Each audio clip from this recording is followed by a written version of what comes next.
The BRICS Summit in Rio de Janeiro ended with leaders of emerging economies that make up half the world's population and 40% of its GDP standing together to demand a new world order.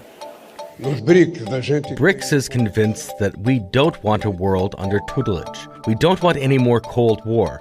We don't want any more disrespect of sovereignty, nor any more wars. We need structural changes to live in the 21st century and not in 1945. Look what's happening in Gaza. It defies the imagination of any mortal on planet Earth. The two-day summit focused on ways to revive multilateralism and global cooperation, less shaped and controlled by Western dominance. But it also weighed in on global conflicts, condemning the war on Gaza, as well as the recent bombings by Israel and the US in Iran. Tehran's foreign ministry spokesperson told Al Jazeera he was satisfied with BRICS' response. And by the way, among BRICS members are two permanent members of the Security Council.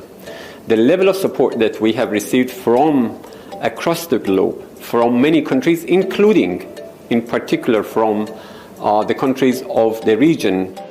This, along with discussions on creating a new alternative to SWIFT, the main global interbank payment network, may explain in part why U.S. President Donald Trump has lashed out at BRICS.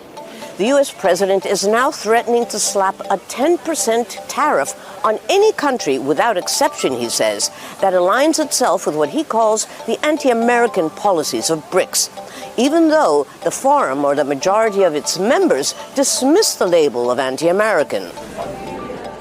But Brazil's president had sharp words for Trump. Através da internet.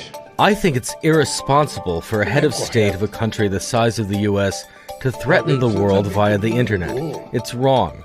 He should know that the world has changed. We don't want an emperor. The real test is whether BRIC members will close ranks or succumb to President